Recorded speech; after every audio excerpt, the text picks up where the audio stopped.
Episode 7 की शुरुआत होती है 6 महीने पहले से। सभी लोग न्यू ईयर की तैयारी कर रहे होते हैं और अनु ने अपने बॉयफ्रेंड अमित के घर के पास एक फ्लैट भी ले लिया था। पर रीमा उसे बार बार कह रही थी कि वो उससे शादी नहीं करेगा, वो बस उसे यूज कर रहा है। कोइंसिडेंटली जीवा भी हॉस्टल में थोड़ा बहुत काम कर लेता था, जैसे दरवाजा ठीक करना, गेट लगवाना वगैरह वगैरह। और इस दिन भी वो हॉस्टल को पेंट करने आ गया था। तभी एक बॉक्स खोलने के दौरान उसका हाथ कट जाता है, तो अनु ये देखने के बाद उसकी थोड़ी मरहम पट्टी कर देती है। पर रीमा को जीवा थोड़ा अजीब लगता है, इसलिए वो उसे जाने को कहती है। पर जीवा जैसे ही खड़ा होता है, उसकी पॉकेट से एक चाबी गिर जाती है जिसमें एक लेजर लाइट लगी हुई थी। और ये देखने के बाद वो सभी उसे गालियां देने लगते हैं कि उसकी वजह से वो रात को पीछे वाले गेट से आने से डरते हैं।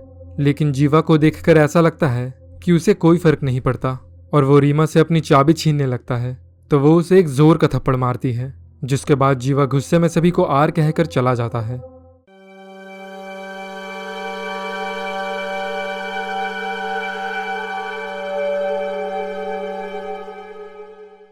अब न्यू ईयर वाले दिन सभी अपनी अपनी पार्टी में जा रहे होते हैं और एनी और सरला अनु और उसके ग्रुप को उनके नर्स हॉस्टल वाली पार्टी में इनवाइट करती है। पर रीमा को उसकी बेटी से मिलने के लिए नोएडा जाना था, इसलिए वो आने से मना कर देती है और उसे देखकर बाकी लोग भी मना कर देते हैं। अनु सभी से कहती है कि आज रात वो उसके नए फ्लैट में पार्टी करेंगे, पर रीमा वहां भी आने से मना कर देती है और अपनी बेटी से मिलने आ जाती है। रीमा और उसके पति के बीच कुछ ठीक नहीं चल रहा था, क्योंकि उसके ससुर को एक बेटा चाहिए था और रीमा का पति उसे एक गायनेकोलॉजिस्ट के पास भी ले जा रहा था, पर वो उसे कोई बहाना बना देती है और अनु के फ्लैट आ जाती है। यहाँ ईलू भी ग्रेसी के साथ पार्टी करने जा रही होती है और घर से निकलने के दौरान उसकी फिर से जीवा से बहस हो जाती है। ईलू बहुत ट्राई कर रही थी कि वो माँ बेटे के इस रिश्ते को ठीक कर सके, पर जब से ईलू ने जीवा को बचाने के लिए उसे जेल भेजा था, तब से उसे ईलू से नफरत हो गई थी। इस तरफ रीमा जब अनु से उसके बॉयफ्रेंड के बारे में पूछती है, तो अनु कहती है कि अमित ने अभी उनके पेरेंट्स को उनके बारे में बताया नहीं है। तो रीमा उसे समझाती है कि वो उन्हें कभी नहीं बताएगा, इसलिए वो ज्यादा होप लेकर ना ही बैठे तो अच्छा है।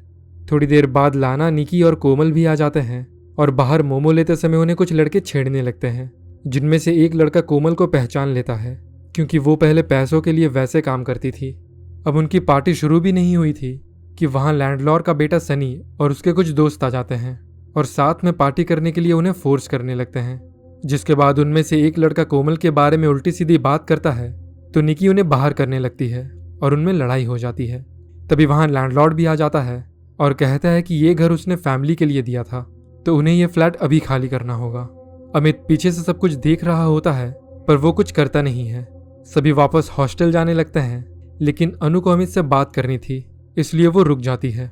वो उसे छत पर बुलाती है और अमित के बातों से ऐसा लगता है कि वो अनु के यहाँ आने से ज्यादा खुश नहीं है और उसने अनु से झूठ भी बोला था कि उसके घर पर गेस्ट आए हुए हैं।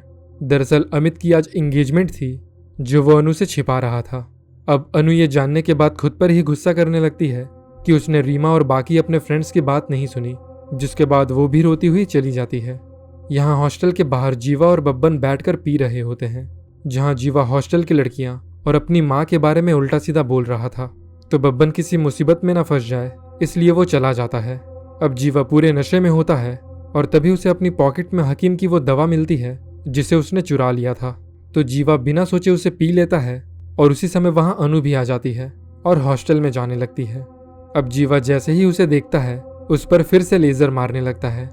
अनु का वैसे ही मूड ऑफ होता है, तो वो जीवा को डरपोक, नाली का कीड़ा और भी बहुत कुछ कहकर अंदर आ जाती है और उसे चैलेंज करती है कि अगर उसमें हिम्मत है तो अंदर आकर दिखाए। जिसके बाद अनु टेरेस में आ जाती है, जहां बाकी लोग आग जलाकर बैठे हुए थे। वो सभी को बताती है कि अभी उसने जीवा को धमकाया और वो डर गया। तो लाना और कोमल भी डर जाते हैं, क्योंकि गेट पर गार्ड भैया नहीं है। लेकिन निकी सभी को चिल रहने को कहती है और अपने लिए जॉइंट लाने चली जाती है। पर वो जब वापस आती है तो देखती है कि जीवा उनके हॉस्टल में आ गया था। निकी उसे बाहर जाने को कहती है, पर जीवा उसे सीढ़ियों से गिरा देता है और टेरेस पर आ जाता है, जिसे देखने के बाद सभी हैरान हो जाते हैं और जीवा सीधा जाकर अनु को फोर्सफुली किस करने लगता है। तो अनु उसके सर पर बॉटल फोड़ देती है और वो सभी उसे रोकने लगते हैं, पर जीवा उनके कंट्रोल में नहीं आ रहा था। तभी वहां निकी आती है और साइड में पड़े एक रॉड से जीवा के सर पर जोर जोर से मारने लगती है, जिसकी वजह से उसे बहुत खून आने लगता है।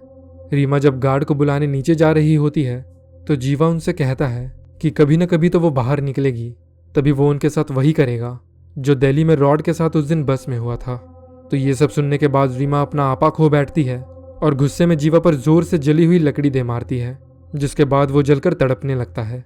तभी वहां फ्रंट गेट से ईलू और ग्रेसी भी आ जाते हैं और ईलू टेरेस पर लगी आग देख लेती है। ग्रेसी इससे बहुत गुस्सा होती है कि लड़कियों ने हॉस्टल में आग लगाया और गार्ड भी बस हेडफोन लगाकर गाने सुन रहा है। अब उनके आने से पहले वो जीवा की जली हुई बॉडी को अनु के कमरे में ले आते हैं और ट्रंक में डाल देते हैं। जीवा अभी भी जिंदा होता है, पर वो उसे ट्रंक में लॉक कर देते हैं। और जैसे ही वहां ग्रेसी आकर उन पर चिल्लाने लगती है तो लाना उनसे कहती है कि अनु के बॉयफ्रेंड ने उससे ब्रेकअप कर लिया, इसलिए वो रो रही थी। तो उन्होंने सोचा कि छत पर बैठकर वो उसका मूड थोड़ा हल्का कर दे।